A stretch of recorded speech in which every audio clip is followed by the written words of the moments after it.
everybody, and welcome back to VETChat. I'm Kathryn Bell, CEO of the Webinar Vet, and today I am incredibly excited to welcome Annie Abelman as our guest for the very first time. Today, we are going to be discussing a topic that is really close to my heart, navigating the return to work after becoming a parent. So really looking forward to today's conversation. Before we get started, let me tell you a little bit about Annie. Annie is the founder and CEO of Mentor Mums, a free service that connects parents returning to work with mentors who are already working parents in the same industry. She launched Mentor Mums in 2020, inspired by her own experience of returning to work and recognising the lack of support available for parents transitioning back after parental leave. Since then, Mentor Mums has assisted parents with challenges ranging from mental health struggles, crisis of confidence, and feelings of being de-skilled, to issues such as being overlooked for promotions or facing workplace discrimination. In addition to its mentorship programme, Mentor Mums offers consultancy services to help organisations create more parent-friendly cultures. Those services include leadership training on managing return to work journeys, developing structured keep in touch days, and organising returner training days, designing to help parents re-enter the workplace with confidence. So welcome, Annie, to VETChat. It's great to have you here. Hello, thank you so much for having me. It's lovely to be here. Excellent. Oh, well, I'm so excited that you're here. This is such an important issue, that many people in the veterinary profession who are listening might be facing. So thank you so much for your time. I guess to get us started, could you share the inspiration behind founding Mentor Mums, please? Yeah, absolutely. So my background is working in the communication sector. I used to work in the corporate world, but also more recently in the charity comm sector. And when I had my first child, Finn, in 2016, that was where I was working. I worked for a charitable foundation in a really interesting role, working with small charities, championing the good work that they were doing in local communities. And I really was very driven by my job. I used to work all the hours. Working in communications, you have to be on at any time of the day or night on social media, and if something breaks in the press, you have to be ready to respond to that. So my job was very important to my identity, I would say. And although I was looking forward to having a child, I was also thinking, yeah, and then I'll just get back to work. And that was great, and that's what I did. But when I returned to work, I found that the transition back wasn't as straightforward as I expected it to be. There was nothing wrong with the way my workplace operated. They were very welcoming and supportive and understanding of any flexibility I might need.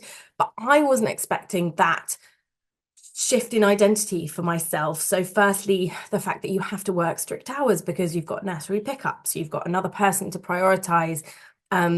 And actually you care a huge amount about your child, and it's suddenly competing with your job, and you aren't just that single focused anymore. But also I think having time away, I realized that you do naturally have often a dip in confidence because maybe you haven't got anyone validating how brilliantly you're changing nappies 8 times a day, or how incredibly well you're doing on 4 hours sleep, or the fact that you didn't know how to do weaning a baby 3 months ago, and yet look at you smashing it now. Like in a work context, you're always getting given feedback, you're always being given these moments of validation, and yet suddenly you're thrown into a situation, a new job, if you like, as a parent. And there's kind of very little around you to kind of buoy you up, support you. And so then when you go back to work, I think it's quite a shock to the system because you feel like you've been missing that validation. And so you're not quite the confident person that you might have been when you left. And then picking back up, you're then balancing that with all of the, reduced hours, even things like your child becoming ill when they start nursery, that kind of thing means that you suddenly have to kind of you think you've gone back to work, and then you have to take a day off because they've got poorly and they need picking up early. All of that kind of stuff is just really, really hard, and those transitions just tend to shake people as they start to go back. So even if you've got the perfect workplace, you love your job, your child is let's say dead easy, which I don't know many that are completely dead easy. But you know, even if everything is in your favor, it can still be quite a difficult transition, and it can be quite a lonely position to be in because you don't necessarily want to talk to your workplace about that because you don't want to show them that you're feeling underconfident or that you might not be as good as you used to be. And therefore, I felt that it was useful to set up a mentoring service that would really support people back in a way that would allow them to feel empowered and confident again and cheerlead them towards actually remaining ambitious in their careers. And I was able to do that for myself, and I'm really proud of being able to navigate that. But I think what I also realized was that then when the same sorts of conversations were happening with me and my friends, if my friends were doing different jobs, I didn't really have the answers for them because their industries were different. And so I realized if we set up a mentoring service where people were mentoring people who did the same role or a similar role, then they could actually speak to the gaps in their knowledge, anything that had happened in the industry while they were away, and help people to kind of get back up to speed and ramp up faster. Fantastic. So how did you actually like put it into action? Did you sort of build it up on social media, or was it a website? How did it kind of get started? Yeah, it was a real kind of test and learn situation. So firstly, I ran focus groups with people I knew and anyone I could get hold of, parents who had returned to work, parents who were about to return, trying to understand what their concerns were, what their pain points were, and also would they pay for a service like this? And it was quite interesting. Quite quickly, I learned that people will pay for their child's piano lessons or football training, or something their family needs, like a new Hoover, way before they'll pay for professional development for themselves as they return to work, particularly at a point in a person's life when actually they're not feeling loads of self-worth. And so I realized quite quickly that this needed to be free to access. And I also was quite overwhelmed by how many people said, yes, I think this is really needed. So I set up a really simple Squarespace site and started to spread the word locally. Very quickly, we got a lot of traction. What was really nice for me was seeing that not only did we get lots of people wanting a mentor, we also got a lot of mentors coming through. And I thought that was surprising because people were willing to give their time for free, but I realized that was because of the strength of the mission. People who'd been through this want to make it better for someone else because they have experienced that challenge themselves and they don't want anyone else to go through a difficult return to work. So it was really lovely and overwhelming to get all of this interest straight away. We also got a mention on Parenting Help podcast and an article in the media. So obviously, working in that sector, that was something I was able to kind of capitalize on a bit. So we just built it up, and then it started to spread in, parenting WhatsApp groups and school WhatsApp groups, and people telling other people that were returning that this is something they needed to check out. Yeah, fantastic. So was it 2020 Yeah, it was the that end you of got started? 2020 that we launched it actually on National Mentoring Day, which is coming up next month.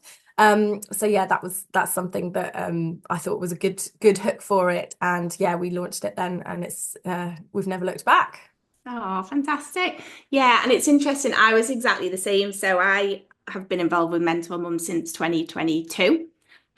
So I won an award in 2022, and one of the other winners told me about it. And I was the same. I just thought it's so important and I'd love to, be involved. It doesn't really involve that much time, it can just be an hour a month, but it's actually so rewarding and so lovely to be able to do that to support people returning to work because it is, as you say, it is a difficult time.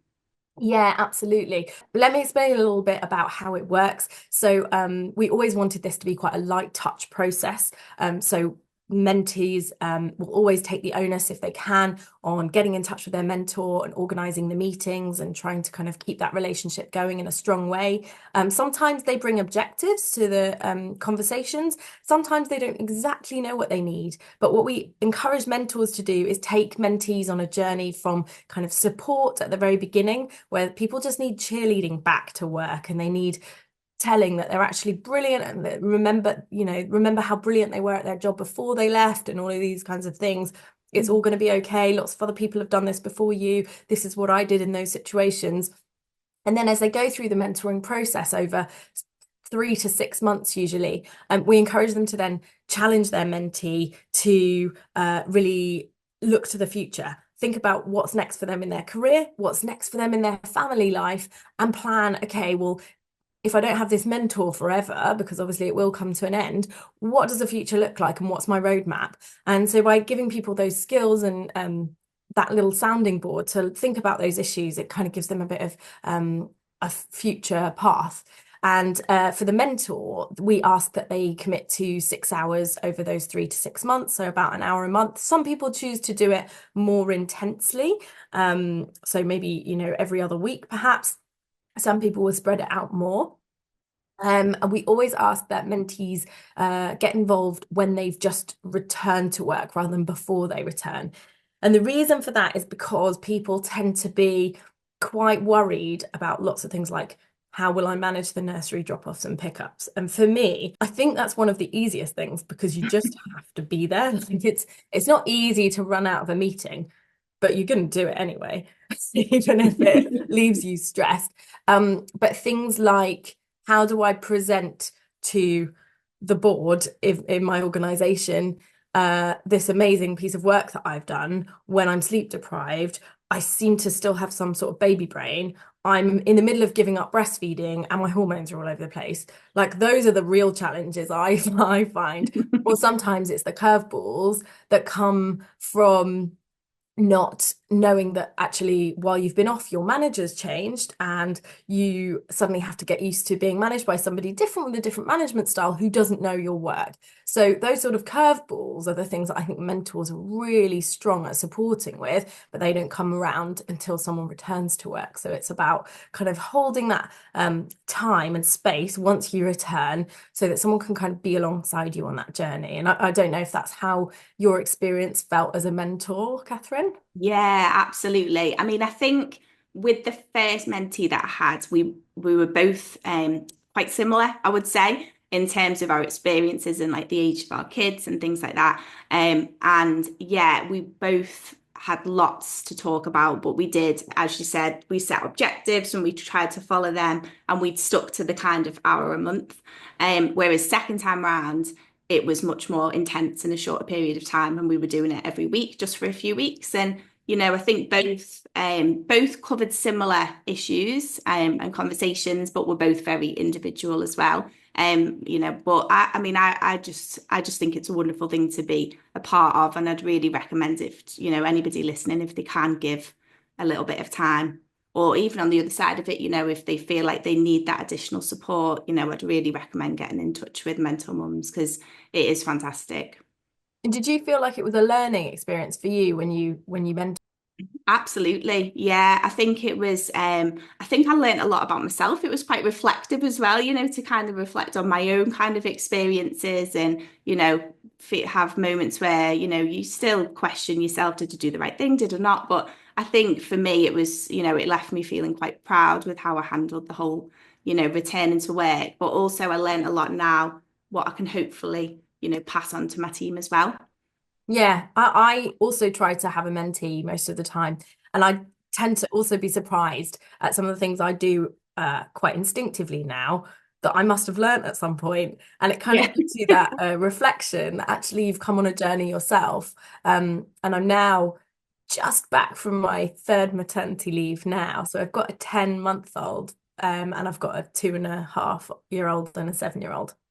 Wow. Um, and so I actually, even in this moment, I'm going through my own return to work after maternity leave. I'm still doing the sleep deprivation thing. I'm still trying to, reduce the breastfeeding.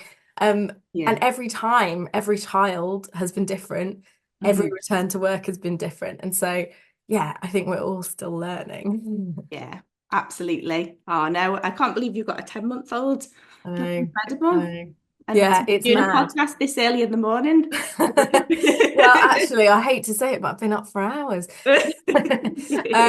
Yeah, and it's interesting because he has just started nursery and is coming back with all the bugs, and it's just relentless. It really is. It's like running a gauntlet because you send him back week after week. He kind of recovers on the weekends, and he goes back and picks up a new one. It's crazy, but I don't think that ends either. I think that's every start of every school year. We've just had lots of yeah, jobs with it being September or from the of the new year, but never mind. It's all part of the fun, isn't it is. It is. it?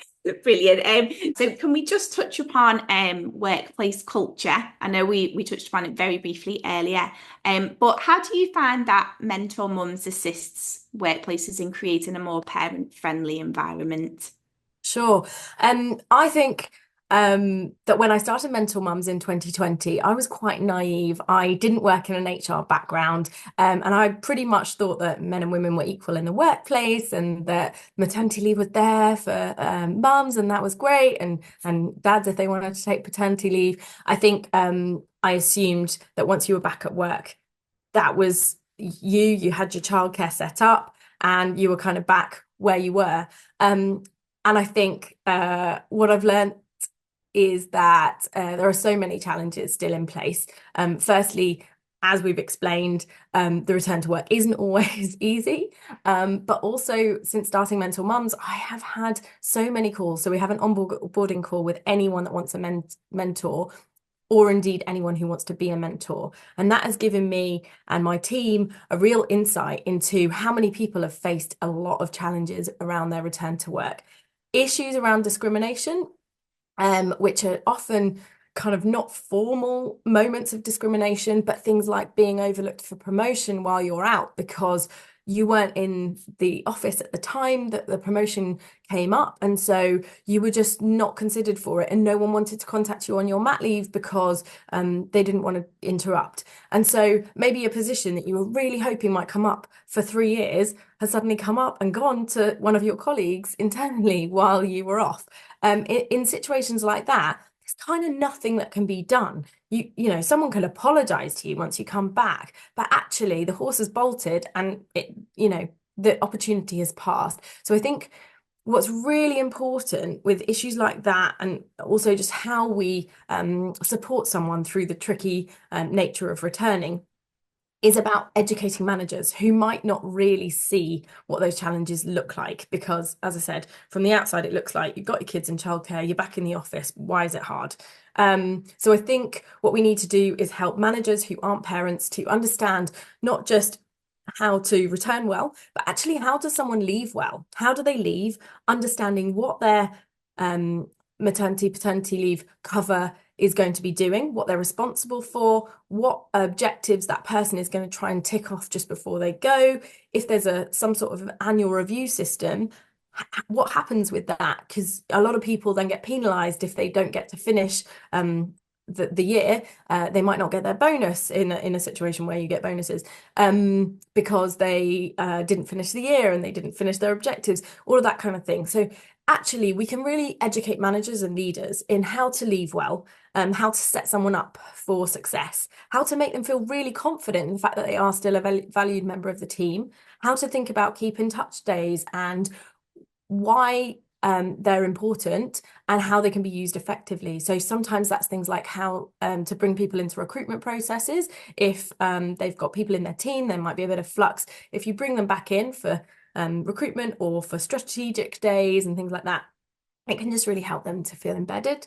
But also you can use those kit days for training and support in terms of bringing people back up to speed. And while I love the kit day that looks like you bringing your child into the workplace for lunch and a bit of a aren't they cute kind of situation, it's lovely.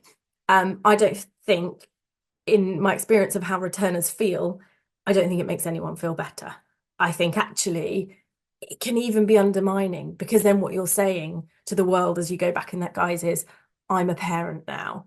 And what you want to be saying is, I'm a parent and I'm a really incredible employee. And so, we need to help returners to feel that confidence, and workplaces can really play a big part in that. And the other thing I think workplaces can do really well is set a culture where leaders are leading by example. So actually, a lot of our senior leaders will be parents. Perhaps they'll be parents of older children now. So they might be out of the kind of nappies and sleepless nights phase. They might be dealing with teenagers, and that has its own challenges. But I think, a lot of people try to, at senior level, they might not need to be as vocal about the fact that they need to take time off because they could just sneak out of the office, block out some time in the diary because they're in a position of authority. Whereas people down the chain actually need to say, oh, it's my child's school play. Is it okay if I take the morning off?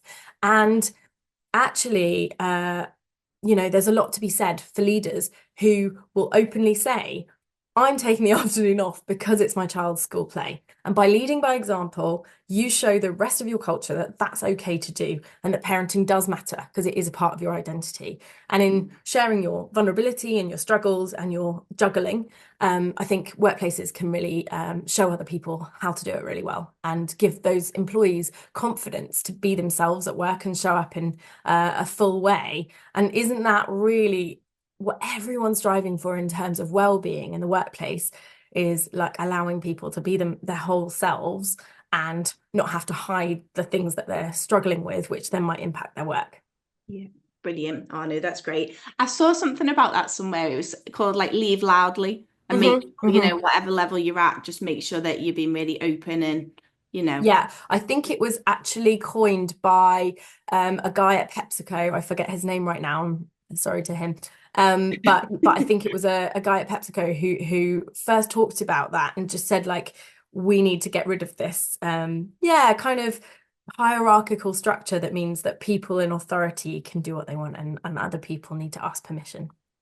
Yeah, absolutely. No, sounds good. And just thinking, if there's anybody listening who is kind of feeling like they could do with a little bit of support, but then they might even be thinking, I'm not sure if my issue's even a big deal. It's not worth, getting involved with. Could you share some examples of what type of issues mentor mums, come across with parents who they speak to, please? Absolutely.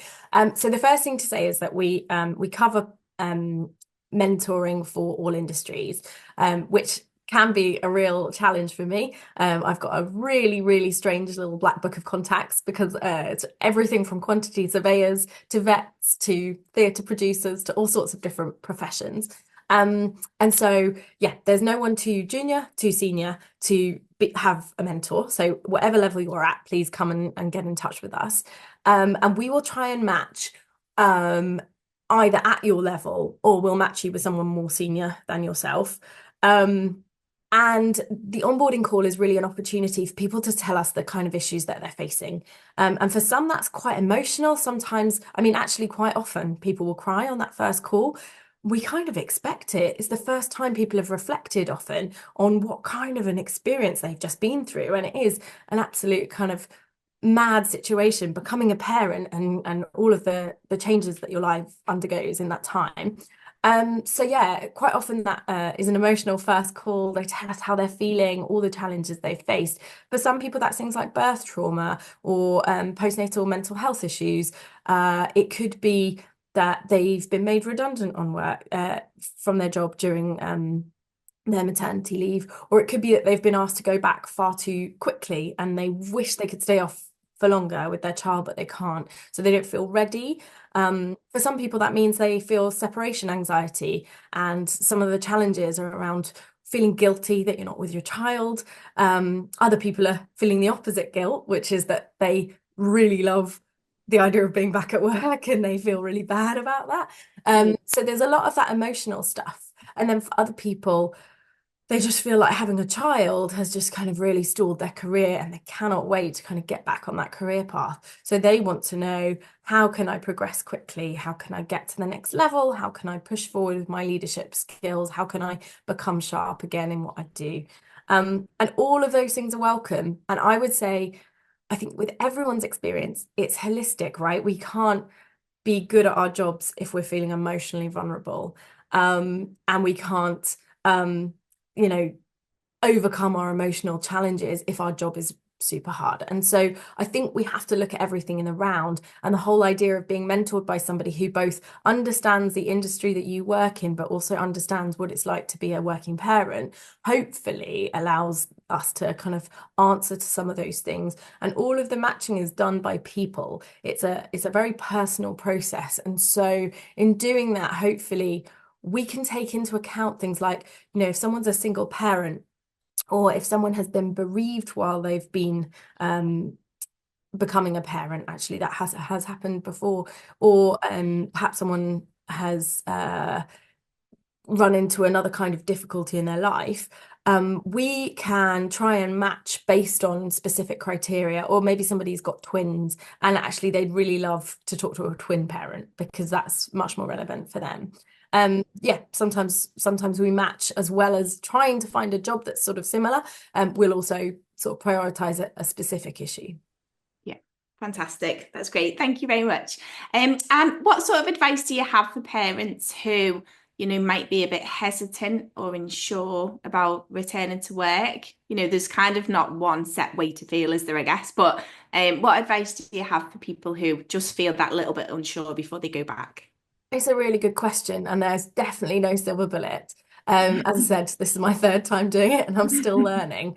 Um, I think a couple of things that seem to come up quite a lot in mentor mums are firstly, be proactive in your return. So if you feel like your workplace maybe hasn't got in touch, some people feel a bit affronted about that. They feel a bit frustrated that someone hasn't made them feel that welcome to come back. Just assume it's an oversight. It may or may not be, but most of the time I think it is. And I think we all, like, if you've ever managed anyone, you will know that if someone that you manage comes to you and says, I've got a problem, but I've also got a suggestion for how we can fix that, it's like the best thing a manager has ever heard. So if you are that returner and you've got a challenge, like I need to work flexible hours, or I've got to change some sort of work pattern because, I don't know, for some reason, or I need a meeting-free day, or whatever it is that you need to facilitate you being able to do your job well, going to your manager with solutions, going to your manager saying, actually, I've got a gap in my training. Can you send me on a course? This is how I want to use that kit day. That is a really helpful, pragmatic way of returning. It can be quite nerve-wracking to do if you're in that position of low confidence and like, I've been out for a while and I don't know what I'm doing. But it actually projects confidence to go back with a bit of an action plan and a few suggestions for how things will be. It will be music to someone else's ears that you are like on it and you know what you need. And also by equipping yourself in that way, you're then giving yourself the chance to do really well. A second thing I tend to feel is that we have a superpower as returners, which is that we're returning to a job we generally know, unless you've had to switch roles. Returning to a job you know, often returning to colleagues you know, and yet you have this perspective of a kind of like a new person has. So when you return, often you're the only member of the team who isn't in the weeds, who isn't stuck into all the detail, but you have a bit of strategic perspective on whatever projects you might be working on, or whatever workplace you're in. And you can maybe see some of the issues that other people aren't quite aware of, and you can call them out and you can make suggestions and you can give some of that expertise because you have the confidence, because you know the people, you know how the system works, which a new person wouldn't have. You're not on probation, which a lot of returners forget, but I think it's really important to remind you that you're not on probation. You've already proven yourself, and no one is questioning whether you can do your job unless you start to falter. So just keep that confidence. But while you've got that superpower of perspective that's kind of zoomed out, keep it and don't worry about delivering within the first month. I think we can often, as returners, feel that pressure to like knock it out of the park in the first few weeks. And if you do that, yes, someone might say, oh, you've come back on fire. That's really great. But you will be sucked in so quickly and you could risk burning out if you're doing that at an unsustainable pace. So just like treasure that early time. And someone actually suggested once to me that they'd actually told their manager, I'm not going to deliver anything for the first 6 weeks. Now, this is bold, but this was something that they felt they could do in the culture that they worked in. I'm really excited about coming back, but I'm not going to deliver straight away because I want to listen, I want to learn, I want to understand, I want to catch up, I want to re-equip myself with the knowledge that, has been going on in the industry in the first few weeks. Maybe, maybe 6 weeks is too long, maybe, the first 3 or the first 2, but giving yourself permission to have that space, I think can be really, really helpful. So if you've got the kind of culture where that's a conversation you can have, great. And if you haven't, what can you put in place to just keep some space before you get sucked in and before you're working like over capacity on no sleep in a really tricky situation? Yeah, brilliant. I love the idea of having a sort of kit day as well that is based around training.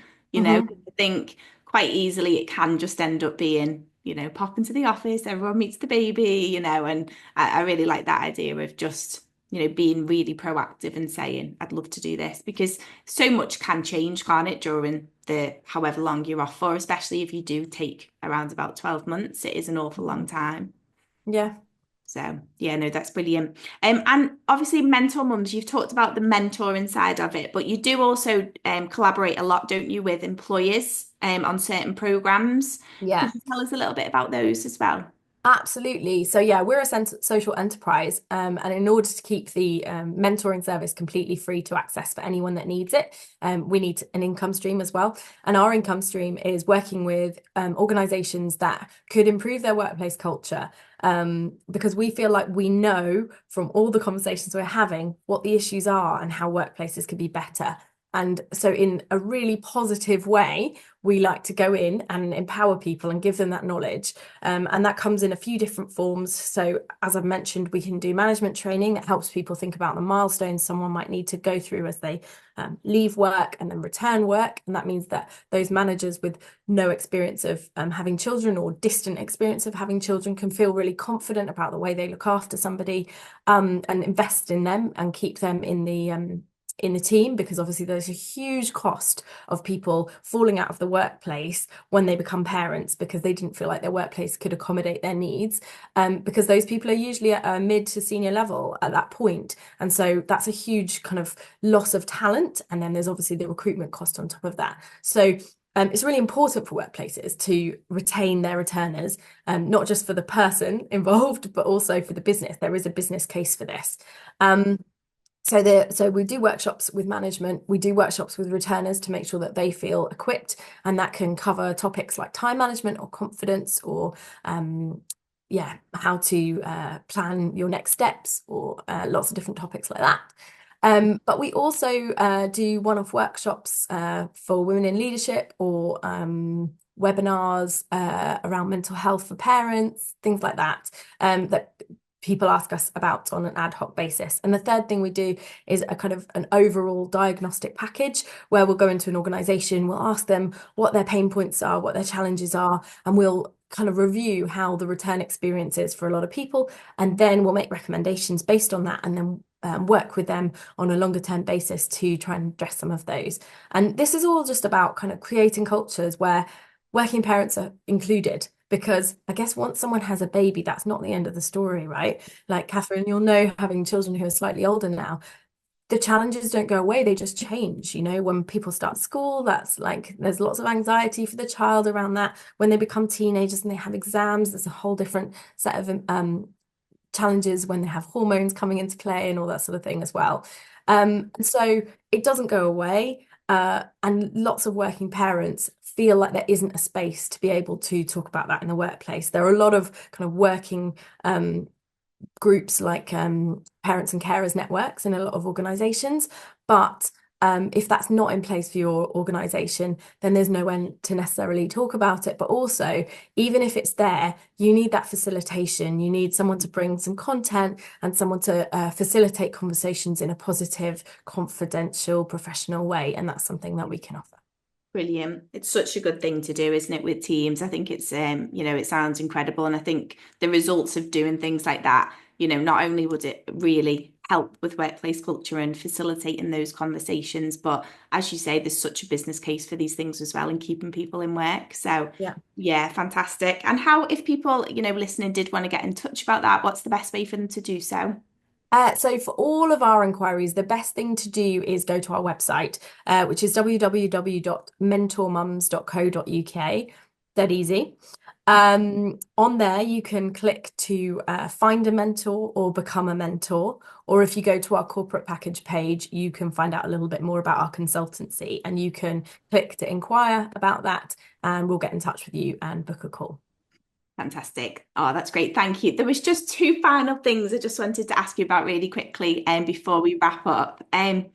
One of them is work-life balance and your thoughts on that. Is it a thing? Do you think it's possible? Any sort of tips around work-life balance for people listening? Yeah, great question. I am not the first person to say this. I'm not going to own this as my own original thought, but I think maybe you can't be everything to everyone all the time. So you have to decide which thing can I drop today? Mm. Um, what is the focus? What's the most important thing I achieve today? And what is it fine if I drop? And if you know that today work is most important, today I've got a really important meeting, this has got to get over the line, I've got to deliver on this thing. If you're a vet, maybe there's a really important piece of work that you need to do. On some days, work is most important. You put your childcare provisions in place, you pretty much have to like don't look at your phone and just like kind of dial out from your kids on that day. Don't feel the guilt because that's really useless. And know that someone's got your kids. It's fine.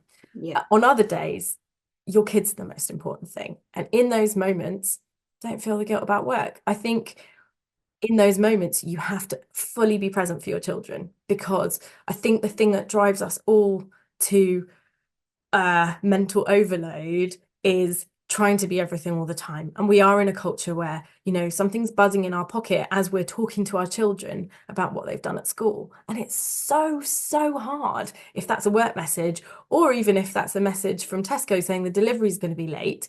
You're thinking, oh gosh, I've got to be, I'm going to have to be in now when I thought I didn't have to be in. And blah, blah, blah. Like, it is logistics, right? And it is really, really hard. But wherever it's possible to kind of compartmentalize and just focus on one thing at a time, I guess that's the only way to have balance. And it doesn't mean, it's basically not about balancing everything at the same time. It's about deciding what you can drop and what you need to keep.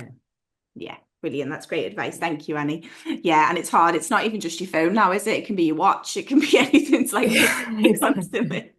Yeah. Okay, wonderful. And then just finally, looking ahead with mentor mums, what are kind of your goals for the future? What sort of impact would you like it to continue to have? Um, I'm really astounded that a tiny thing that I set up has already kind of blossomed this much into a service that's national. We've even got some international participants who are expats working in different countries in the same sort of work culture. And I'm really proud that we're able to support returners in their journeys. I guess our overall mission is that we create a workforce where people don't need very much mentoring support because a lot of these challenges are no longer something that they have to deal with personally, but that workplaces are picking up. And if we improve that system long term, then maybe we'll eradicate the need for our mentoring service or very much reduce the burden on it. At the moment, it's filling a really big gap. And I think actually that's quite serious. A lot of people, if they don't get those things addressed, really struggle with mental health going forward. A lot of people have got anxiety and depression, overwhelm, burnout, all of those things. And we need to make sure that that's not happening. So I guess long term, if we do our job well with the corporate side of what we do, then that can really feed into fixing the system and reducing the burden on returners. Because at the end of the day, we've got a vast proportion of our workforces who are parents, and it's kind of always been that way. But quite often there was one parent maybe at home, or people just assumed that they had to choose between children and work. And I think now we're in an age where we've been told we can have it all. And yeah, it's really, really hard to achieve that. So we want to make it something that is really, really achievable. And I'd really like to see more women pushing into senior management because still, if you look at the Women in the Workplace report that McKinsey do every year, there is still a big discrepancy between men and women in the workplace. And we need to redress that balance. Brilliant. Oh, well, Annie, thank you so much for joining me. I've really enjoyed listening to the conversation. I think everything that you're doing with Mentor Mums is incredible. And yeah, huge congratulations on what you've done so far. And I really hope people listening, if they want to get involved with any of the different ways that we've touched upon today, I really would encourage them to do so. I love being part of the Mentor Mums community. Oh, thank you so much, Kathryn, and thank you too for all the volunteer hours that you're giving to mental mums and the way that you're supporting people back, because we really rely on that goodwill and support from people who've been through this. It's actually vital that we have lived experience as part of our network, and yeah, like people like you who are flying the flag for us are really, really important to our community. So thank you. Oh, my pleasure. Oh, well, it's been great to catch up, Annie. Thank you so much for your time Thanks and very much. everything. Thank you.